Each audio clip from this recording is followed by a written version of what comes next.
Hello everyone and welcome back to Yakuza. Now last time we learned that Yumi has a sister named Mizuki and that she apparently has a bar somewhere in town, and we are supposed to go to Bacchus and talk to the bartender there to find out if he could tell us where Mizuki's bar is. And we have also unlocked Serena as a hideout where we can save and store items and recover health. And also here is Yuya calling us on the cell phone. Not sure where he got the number because we just got the phone, but never mind. Anyway, he is asking us out to a club where his girlfriend is apparently performing, and it's on Pink Street, so we can probably figure out what kind of a club that is. Yeah, just showing off the hideout here. Nice little back room with its own safe room music. We'll just show off some of the useless crap we have in the inventory in the box, so we don't have those cluttering up our inventory. So I guess what we will do is, well, first of all we will just walk around a bit and see if there's anything. There is nothing and we can't get out through the back door, so... Yeah, at this point we will be doing these side quests, including this thing with Yuya and then some others before we get back to the plot. And I kinda don't like how in Yakuza 1, in order to get to Serena and out of Serena, you always have to go through this hallway. Just kinda looking around to see if there's anything in the way of collectibles, but apparently not.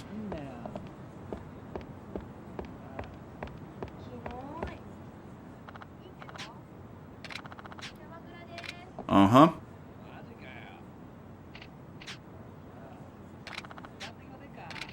Well, this looks like another situation where, well, they're not risk coming us for money, they just want to beat us up, I suppose.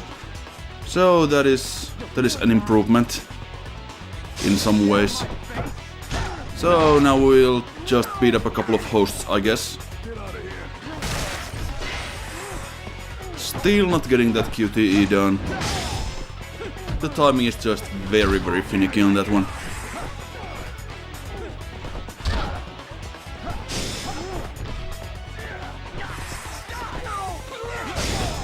But we did unlock the face stomp last time, and if the enemy is facing the ground or is face down on the ground, you do that kick to the gut instead of a face stomp. But rest assured, we will be seeing a lot of stomping on faces in the near future.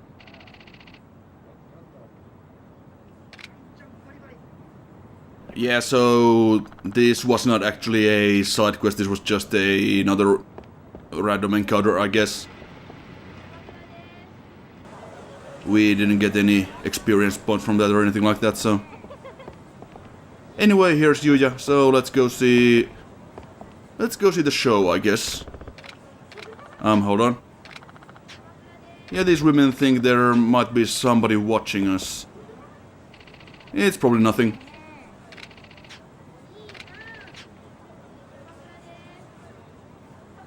I mean, yeah, I guess that's one way to build up rapport between buddies.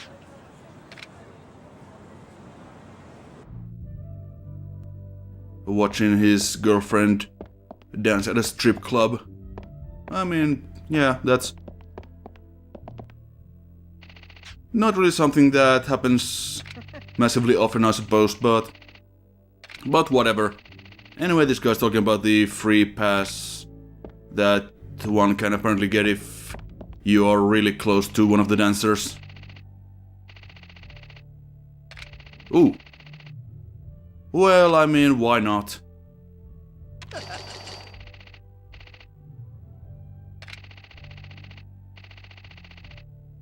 Okay. Oh. Well, that sucks for Yuya.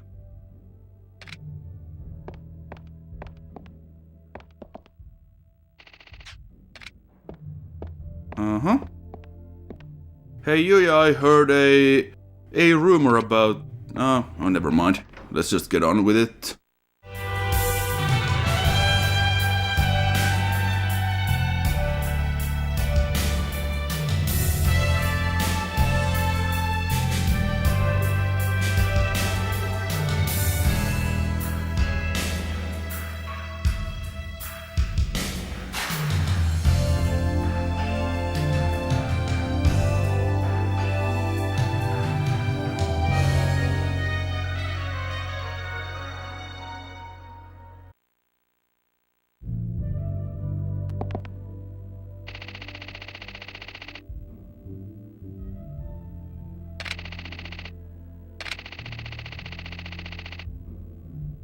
Okay, we don't really need to hear about we don't really need to hear the whole story, but apparently there's going to be a new dancer here at the club, and I guess we might as well check that out.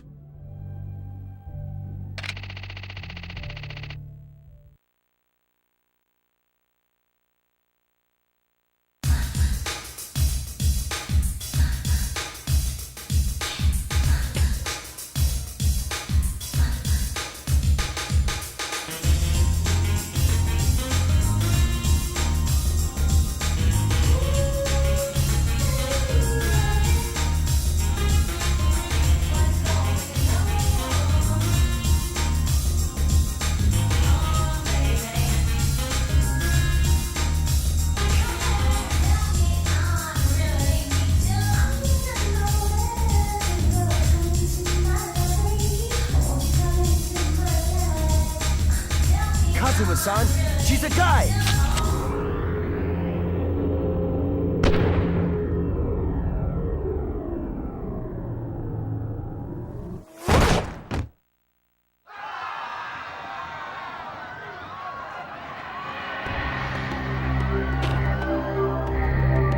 I think it's after me.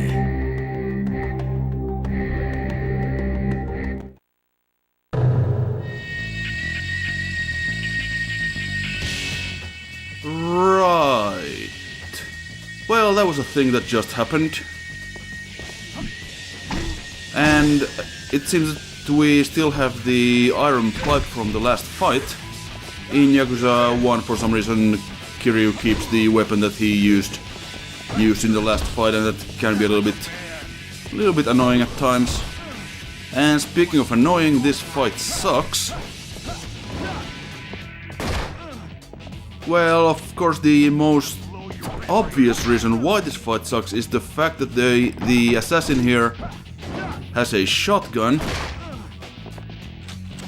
And of course, once he manages to shoot us, that'll knock us down. And of course take a big chunk of our health bar. And it also appears that he has some invincibility frames while he's pointing the gun at us, so that's always nice. And then of course he also gets to the slightly raised platform there on the floor, so our hitboxes are all kinds of wonky. And yeah, so this is a bit of a shit show all around, and I really do a pretty terrible job at it. And of course he also has that leg sweep move which knocks us down. And of course we can't hit a goddamn thing.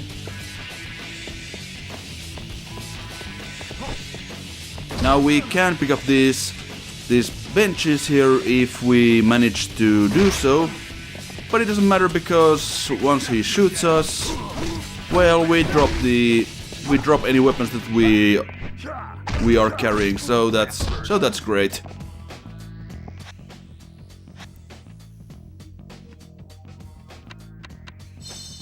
At least we have a lot of these HP supplements that we picked up at the funeral, I believe. Might as well just try one of these weapons while we are at it. The dagger only has 3 swings, but it should do some damage. This is just painful to watch.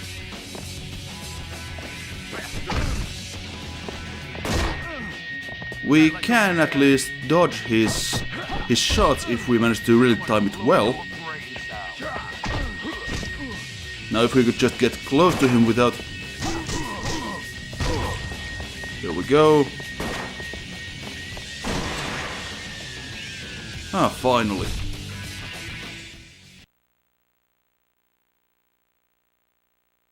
Yuya, are you okay? Yeah, sort of. What about you? Who the hell are you? Take a lucky guess. What the fuck are you doing? Ah! Miyu! Yuya! Fucking traitor.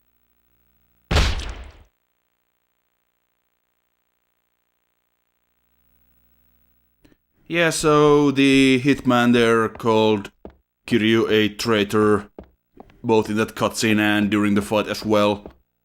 So we can kinda assume that he was one of the old Dojima family guys who want revenge on us for killing Dojima.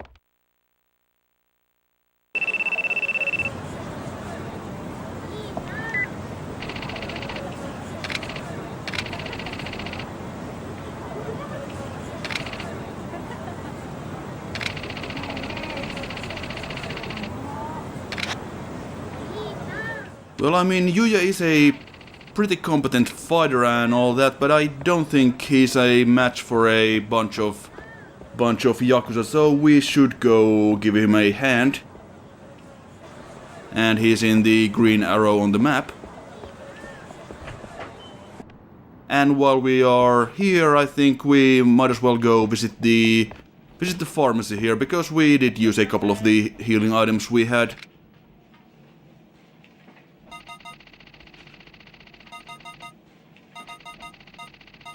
Just grab a couple of the stamina royals. 3 should suffice for now. Just leaving a couple of inventory slots open for other stuff if necessary.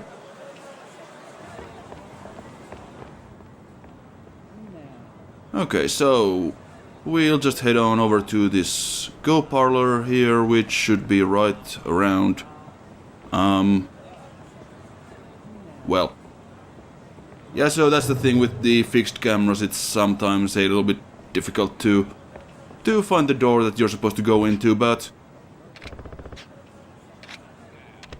here we are, let's get in there and kick some ass.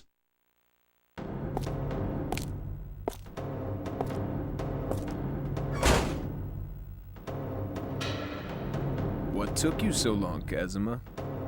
Kazuma-san, these guys are Pumas! Shut the fuck up, bitch! I don't believe this shit. A dumb fuck who took out his own boss, sitting there ogling some run-down stripper. You're a disgrace to all Yakuza! When Dojima Oyabun died, we had to join the Fuma family. He's too idealistic and too soft to be a boss. He deserved to get taken out. If you mean that, how about you say it to his face? Instead of gossiping like some little bitches. You better watch your mouth. Dojima is our only Oyabun, and you killed him, so we'll kill you. Kazuma, Dojima is waiting for you in hell. So yeah, these are of course former Dojima guys who don't seem to like Fuma very much. And I just wonder what would have happened if Kiryu hadn't stayed at the club to watch the second show. Would the assassin have ambushed him outside the door or something like that, or would these guys have ambushed him? I don't know. Like, I guess the dancer Ulala or whatever was probably an actual dancer, and he just kinda took her place at that time.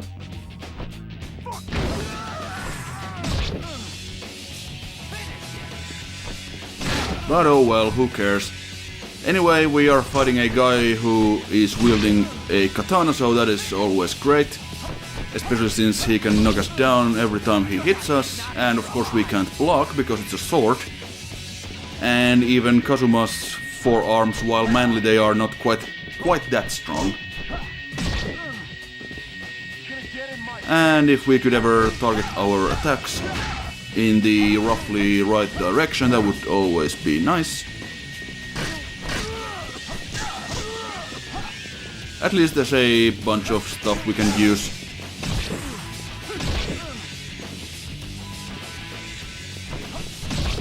Yeah, I'm really sucking at these fights in this episode, I am very sorry about that.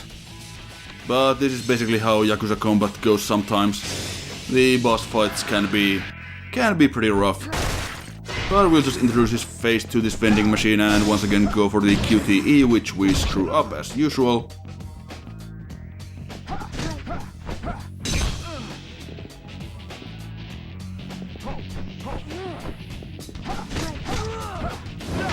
Could you please just drop already? Thank you.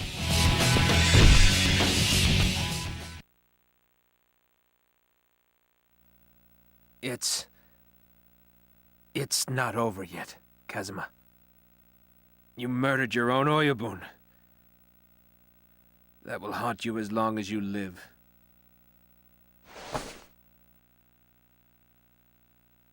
I know. I've been well aware of that for the past 10 years. Kazuma-san. Sorry I got you involved in this. You'd be better off staying away from me. I don't know what to say to you. Kazuma-san, you always keep all your problems to yourself. I can't even begin to understand what you're going through. Kazuma-san, I want to show you my appreciation, but all I have right now is this. What the hell are you doing giving him something like that? But Yuya!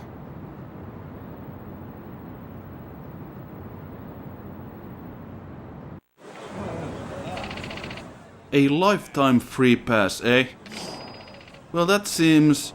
I mean, dancing at a seedy club probably isn't something that Miyu is going to do for a very long time. So, does this, or is this still valid when she quits and somebody replaces her, or is it just a free pass in general to the establishment? Whatever. I'm thinking too hard about this, I suppose. Anyway, this guy attacks us when we approach Baku's. We are not going into Baku's just yet in this episode, but I was just going past it.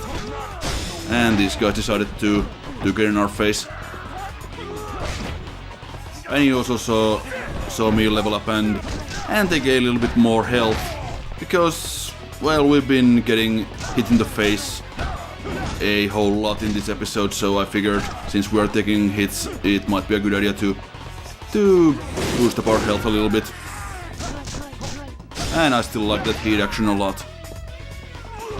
Face stomping commence.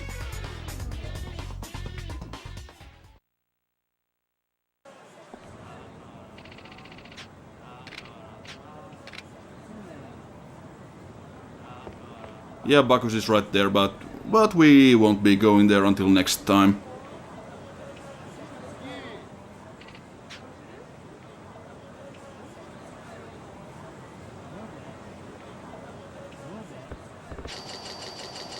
And we just got robbed. A pickpocket here got us, and now we need to chase him down.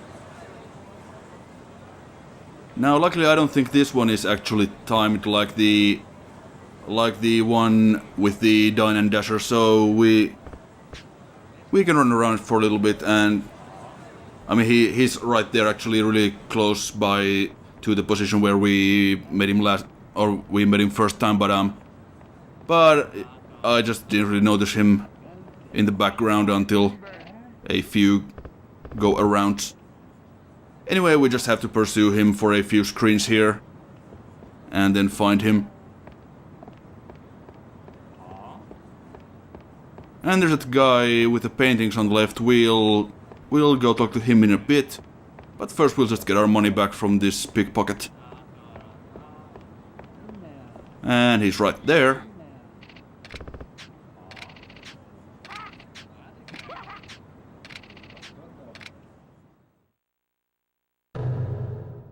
I mean, we already beat up one assassin today and he had a shotgun, so I don't care about this guy's crane style.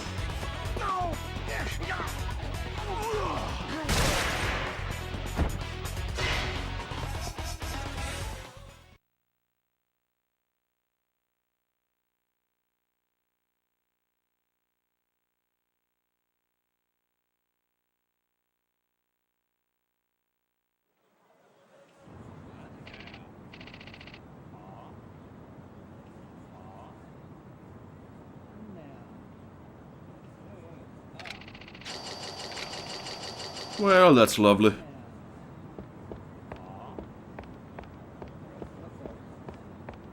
So now I think we'll go talk to the painter, who is right here. Now we can look at the paintings one by one.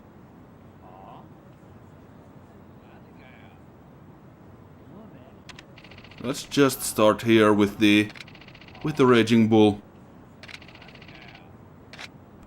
Not gonna buy it just yet, we'll just take a look at the other paintings first.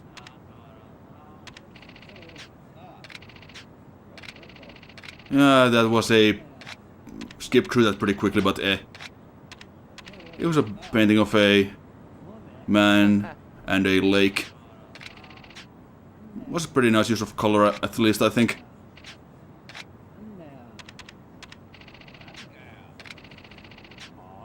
Pumpkin and an egg.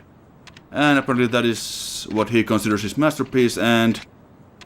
yeah... I don't think Kiryu is much of an art buff, so...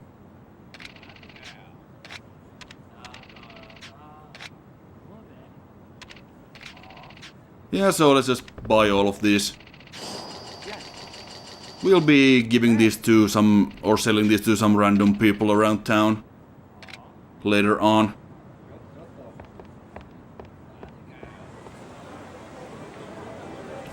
But anyway, there is one place that we haven't really checked out yet, and that is the Club Sega arcade. I mean, we were in one very early on, but didn't really do anything in it. And this guy is trying to get one of the UFO catcher toys for his daughter. I believe that actually is his daughter in this one. In Kiwami there's something else going on.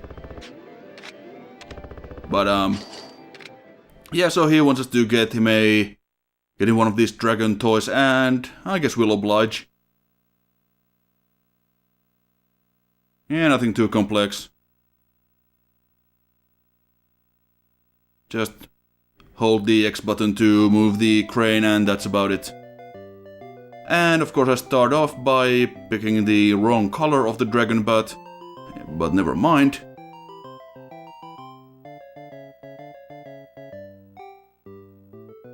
Anyway, it looks like we might be able to get that pretty nicely and right. I'm pretty sure physics are not supposed to work that way, but whatever. Oh well, it was the wrong color anyway, so let's just take the golden one this time and see if we can get that.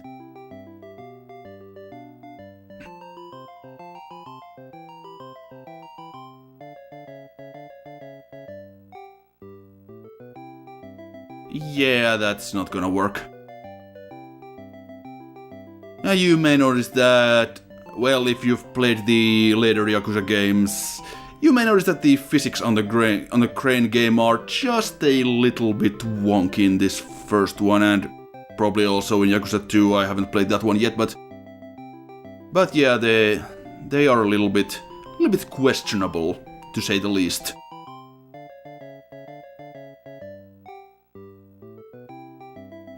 This is going to take a while, isn't it?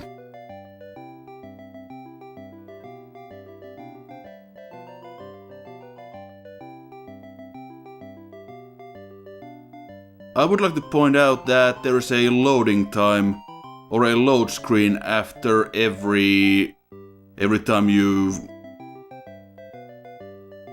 fail this, or every time you have to insert more coins. Actually, it might not be every time you have to insert more coins, but it is every time you quit playing. And I kinda quit this early a few times because it was obvious that I was going to lose. Anyway, since we finally got the golden Dorayan, I think we'll get the black one here as well. And that is in no way in the grip of the thing, but I'm not gonna complain.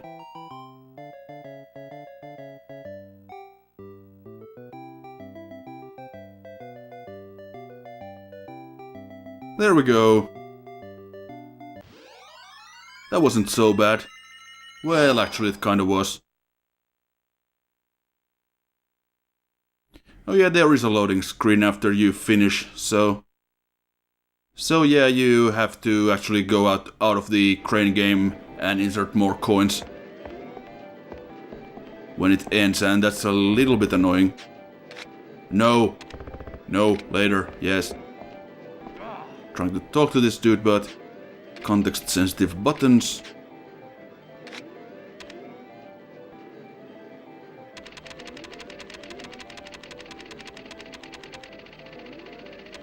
Could I interest you in this illegal arms dealer's memo? Hey. But yeah, let's give him this stupid dragon so we can get out of here. Earn a nice 10,000 yen for our troubles. And a little bit of experience. Always appreciated.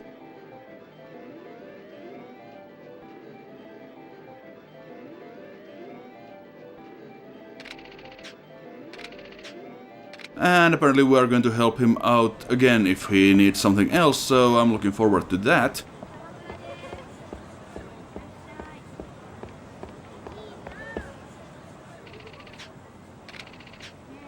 So apparently this guy thinks that... Oh, well, maybe not.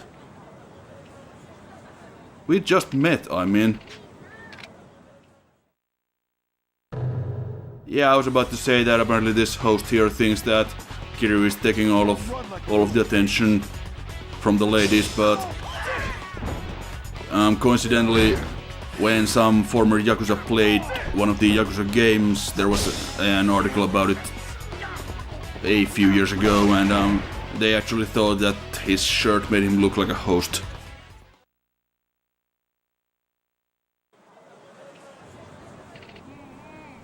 But otherwise they seem to like the game quite a bit. I think they were playing Yakuza 3.